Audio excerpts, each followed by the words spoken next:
Namaste and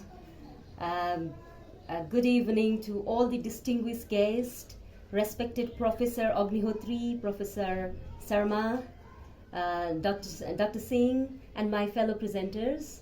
I'm Kumari Lama. I'm from Nepal. I'm from Tribhuvan University, Padma Kanya Multiple Campus. I won't take 30 minutes, I believe. I will be very brief. This is just a small paper, working on paper I'm presenting here. The title of my paper is Subversion of Femininity and reading Dharabasi's Radha. This paper is based on this book. It is written by a very renowned Nepali writer, Krishna Dharabasi. He is a novelist mainly and also essayist. He has been awarded with Nepal's prestigious literary award, Madan Puraskar, for the same book in 2005. This book was published in 2005. This book basically deals with the reinterpretation of Radha. It is the re-narration, and this is told from the perspective of Radha. So we could see a very wonderful image of Radha and Krishna. We could see this in temples, in popular culture, in art, in everywhere we can see such a wonderful association of Radha and Krishna. So I just wanted to show this firstly. And now moving onward, Krishna's childhood time, Krishna's Leelas and Radha's association, we have heard a lot. We have known about that. We happen to be very happy to listen such beautiful stories of Radha and Krishna. There are lots of books written in Purans, in Krishna Charitra, in Mahabharata. That is what we are talking here about today. So we can see Leelas of Krishna and the association of Radha as one of the very favorite Sakhi, Gopi. And also we could get Krishna in the epic narrative of Mahabharata, War of Kurukshetra. Professor Agnihotri just informed us that he belongs to that place. So Krishna is everywhere. There is Krishna Charitra, Mahabharata, where Krishna is at the center, especially in the War of Kurukshetra, and his position as a Sarathi of Arjuna. However, Radha has been left behind. We could see no Radha Puranas or Radha Charitras as such. So, Radha seems to have disappeared somewhere from the midway. Actually, my analysis is only based on this book. I'm not bringing other references here, since I am doing the analysis of this book only. She seems to be disappeared somewhere. So, novelist Krishna Dharabasi happened to retell the story of Radha from his perspective, bringing the voice of Radha. It is the retelling of her story, reinterpretation of her narration, which is told from her own perspective. So I have taken the issues from here to see how the narrative, how the Radha's perspective, which is portrayed in this novel, has shown her transformation. And I'm focused on basically the patriarchal structuring of femininity, and inside that compartment how the female and male bodies are compartmentalized, and how Radha happened to come out or break that border or cross that border of limited patriarchal femininity, and she happened to subvert her role and become somebody else at the end. That is my focus. And for that reason, my paper examines the subversion of femininity in Krishna Dharabasi's novel Radha, which was written in 2005. And my paper revolves around these two questions basically. How has Radha's pre-designed characteristics been subverted? These pre-designed characteristics means the feminine attributes which is coded or inscripted on female body. Basically, that is my point. and what factors have instigated innocent or simple Radha to dismantle patriarchal heteronormative structure. And I have taken Judith Butler's concept as the theoretical backing. Basically, she deals with the issues of body, which is related to patriarchal heteronormativity. So, first of all, I would like to briefly summarize about the issues of body, focusing on body and patriarchy and patriarchal concept of especially gendering, which is mainly heterosexual. There is the binary concept of gender, male and female. Division is there, and even male and female. Female is taken as a subordinate, and specific codification is there on their bodies. And in that gender hierarchy, male's body or male presence is higher, has superior position.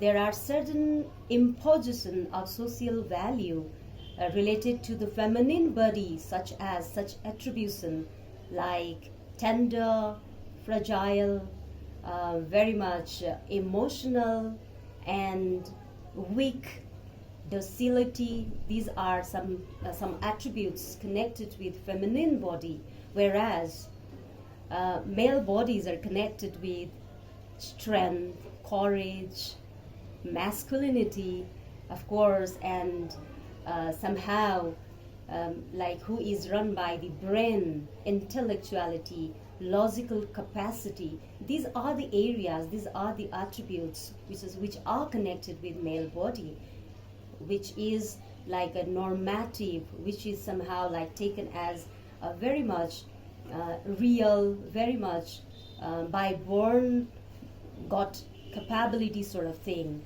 So in this context, Judith Butler, I would like to quote her here. She says that, she claims that gender is a norm. It depends upon performativity. She even questions the body itself is gender, she says. It is not only the biological thing, but also body is constructed. It depends upon the performativity. And she also claims that gender norm, and it is phantasmatic, and gender reality is created. There are several other theorists who has talked about that as well.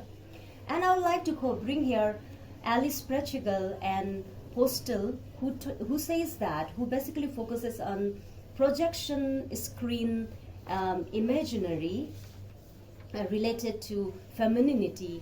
They focus on hypostasized formation of femininity that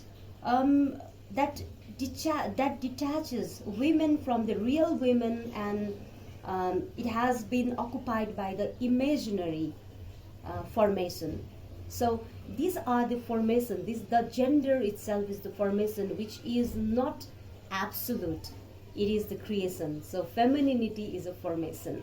So Radha's body is a formed or constructed or patriarchal codification inscripted body she has got.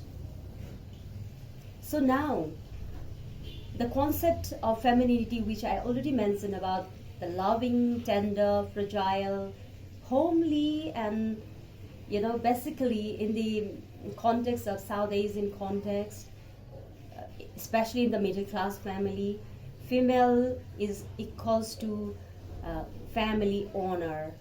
That is also one of the part of femininity or being women, that is also connected with.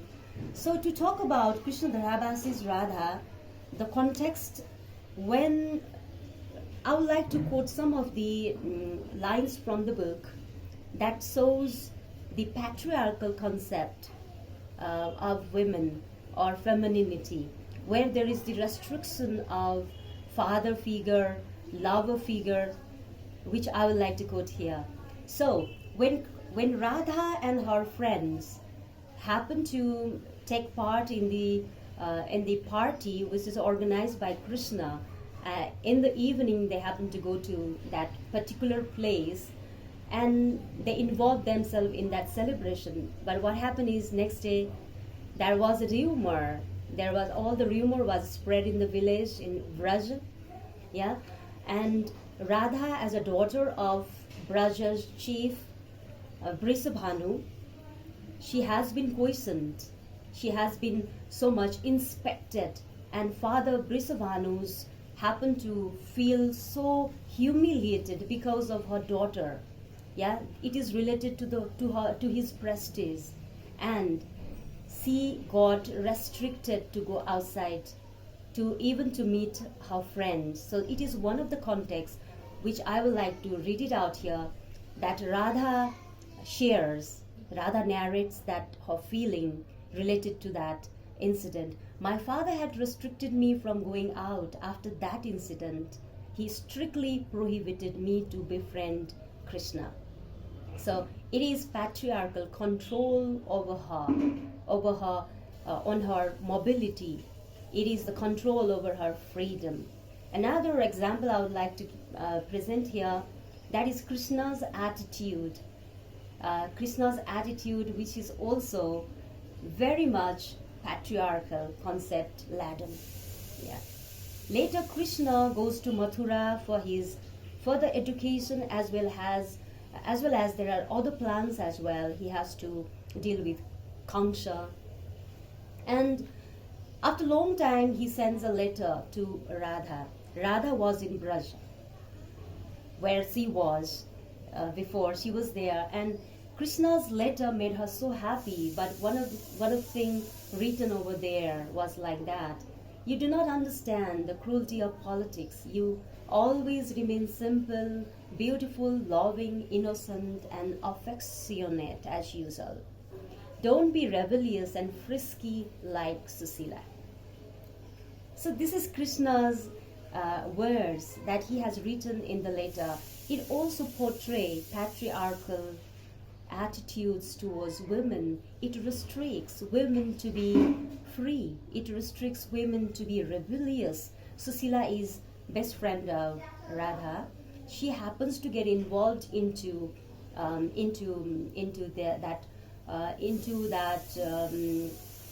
like she involves herself to help Krishna. They organize a group. They mobilize some group. They also take some training, yeah, to fight. She directly involves into the war or conflict at that time. So Krishna's saying or his view also portrayed the patriarchal perspectives on women. It does not want women to be free. They always want women to remain in certain periphery, becoming very beautiful or loving or innocent, whatever we can say. So in Kamla Vashin's word, it is gender indoctrination. So some specific things are there for a certain gender. So these are the examples which I would like to show here. I wanted to show here. So Radha's body, it is not only the physical body I'm talking here about. She is only taken as a very weak and very nice, simple, but very much restricted body. Not decisive, not argumentative, not rebellious in the beginning. And she narrates that. So now how, like her body, that very much docile type of body, happened to be a subversive, or how it happened? My question was that, and for that also I would like to bring some of the examples from the text itself. Gradually, Radha moves, or Radha becomes somebody different than Krishna had left there in Braja.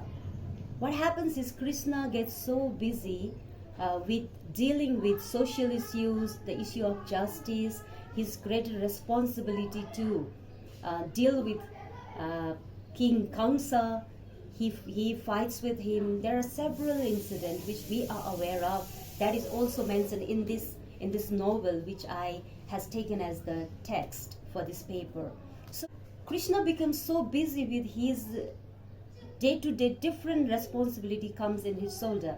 So he gets busy. He could not come back to Braja to meet Radha as he had promised. However, he had sent some invitations to Vrajavasi to visit Mathura. After the killing of Kamsa, there was great celebration, and people were very happy to visit Krishna. They go there to celebrate, to be the part of that huge celebration. But Radha could not attend that.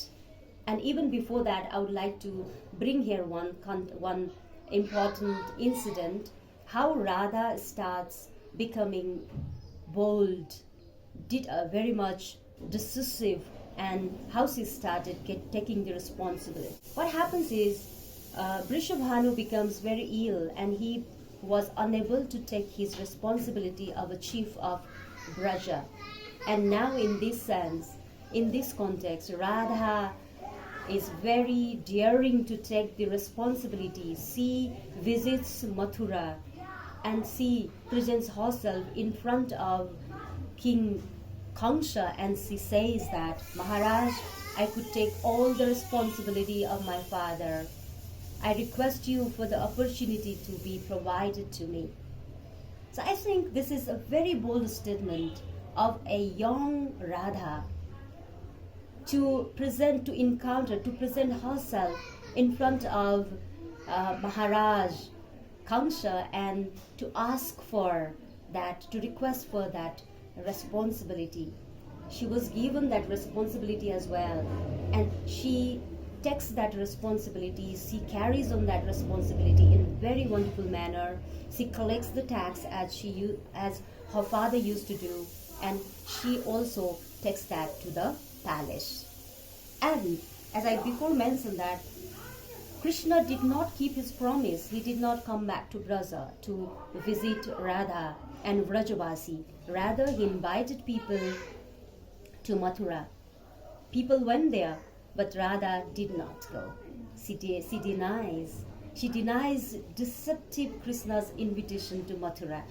And she says that, why should I follow Krishna like dust particles follow the speeding carriage? So see, this is the example that how she started becoming more and more aware about her own existence. She does not want to follow the person who gradually ignored her. He did not keep his promise. He did not come back, even after that wonderful task he has done by the help of Brajavasi. Susila got killed in that conflict, in that war. Yeah, there was the sacrifice of Brajavasi to make Krishna successful in his mission of killing Kamsa and establishing justice in the society. But he forgot Radha, one of his best Sakhi. And in another context, after Mathura, he started creating Dwarka, a very artistic and a beautiful town. He became very busy for that, and again his plan to visit Braja was delayed. And after the completion in the inaugural ceremony of Dwarka, again she got invitation from Krishna. Yeah, she is invited. Lots of people from Vraja, they went to be a part of that spectacular ceremony. But again, she did not go there. She did not want to go there because Krishna, she was hurt by Krishna. She was ignored by Krishna. And it is also the mark of her realization, of her importance, of her value, because she is not the innocent and simple Radha as before, who used to run after the melodious music or melody of Krishna's flute. She is rather a very logical person she became now, because she took the responsibility. She started getting very logical, very rational, very reasonable, very responsible, very determined, and at the same time, she started analyzing herself. So, what is her existence? So, this is the matter of identity, in my understanding. And after that, she also got the news that she also heard that Krishna got married with Rukmini. And definitely, she was so hurt by that, even without any notice. Like, see, all of a sudden, she happened to get that news that he got married to Rukmini. That made her very, very unhappy. She even became ill for a certain time. However, she stood up after falling down. The state was something like her falling down state, but she wakes up from her state. She wakes up rejuvenated. She is no more the same person. She is somehow like bird phoenix, rose from the own ashes with new power and new energy. She became somehow like that. And her statement is very, very relevant to present over here, as she says, in a sense, I was free from Krishna. He had become a compulsory burden for me. I think this is her realization, that Krishna was already there in her heart, in her mind, that she was so preoccupied by the Krishna's memory that she was always remembering him, but he never remembered her. Otherwise, he would have visited once at least. He couldn't do that. So in that sense, it was somehow like a burden for her. And only at this point she realized that he was a burden, and now I'm free. Now there onward, she starts a very different journey. And she decides to start a new journey. A journey, it was physical. She started, but the journey was inner journey as well. It was journey to go inside herself and to know herself much better than before. Yeah, she starts her journey going. She plans to go visit different religious places, spreading her knowledge, experience sharing, also listening other people, becoming very close to the society, understanding the people's brain and happiness. She wanted to do that journey, and she began that. And after traveling many places, the journey was difficult, and one of her Sakhi was there with her. Yeah, she was not alone. And after visiting many places, in one of the places, when she was in one of the places, all of a sudden Krishna, Rukmini, and Krishna happened to get married with other 8 wives. He has already collected 8 wives by then. Rukmini, Satyabhama, and others were also there. And Krishna was doing a very, very physical journey, materialistic journey, the journey of outside world. But Radha was doing the journey of inside. She was visiting different places, temples, religious places, sharing her knowledge, looking the society from very close, getting different ideas. And she happened to meet Krishna along with his 8 wives, and they wanted to take her to Dwarka. All of them requested her to visit Dwarka, and she goes there. She stays there for a certain time. As Radha Bhavan was built for her, a very, very luxurious building was there, very beautiful, very artistic. She stays there for a certain time. However, at the end, she does not want to stay there. She has certain logic, certain reason for that, not to stay there. Even her mother, Kalavati, requested her to stay there because doing a lonely journey was very difficult for a woman like women. Her mother's point was that. But she declines every offers. Krishna wanted her to stay there. Her mother, her friends, everybody wanted her to stay in Dwarka which is full of luxury, and life would be very easier for her. And by then, lots of people from Brazil had already shifted to Dwarka as well. So she replies her mother. She says that, "Mother, I could not stay in Dwarka at any cost. To stay here means to finish myself. I, Radha, could never accept to be 16,109th wife of Krishna." I think this is a very bold statement, very audacious statement of Radha, who kept Krishna in her heart every time. Yeah. Later she didn't much remember him, but yes, as the picture which I showed in the beginning, they are inseparable. However, she wanted to be physically separated from Krishna. She does not accept to stay there because the possible blames were there that she would be taken or she would be understood differently. So her staying there is to accept Krishna as her husband, and she would not accept that. So she wanted to do the new journey. She wanted to gather more knowledge. She wanted to share her experience. She also wanted to understand a lot of people, society, and the most important thing is she wanted to find herself.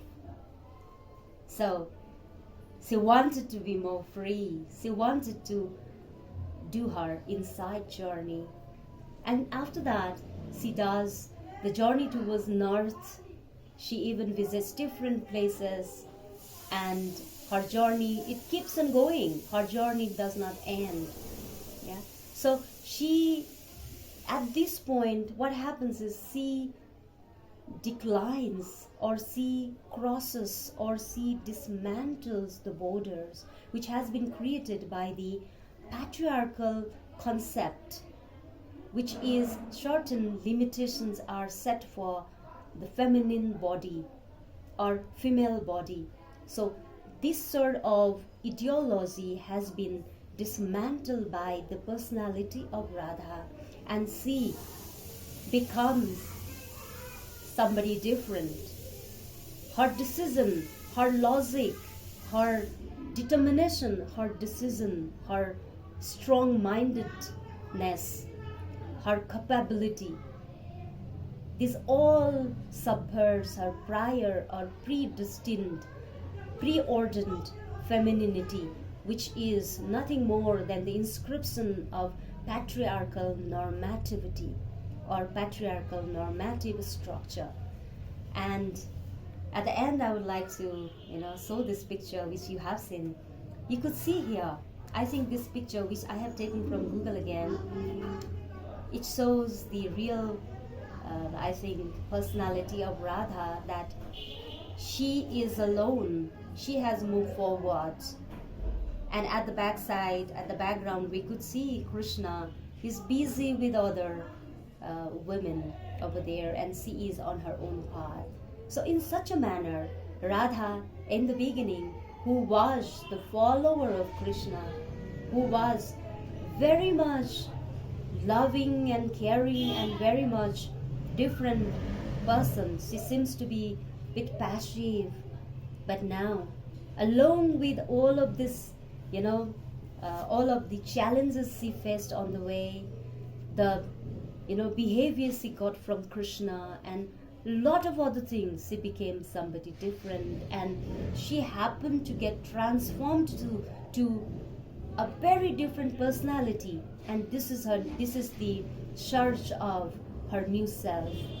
So in such a manner, I like to conclude my paper that I believe that I justified my argument that how this paper wanted to show the subversive personality of femininity related to Radha on the basis of Krishna Dharabasi's novel Radha itself. Thank you everybody for listening me, and if there is any query and if you get some chance to deal with, I would love to listen. Thank you everyone. Thank you Dr. Singh for the opportunity you have given to me. Thank you so much. Namaste.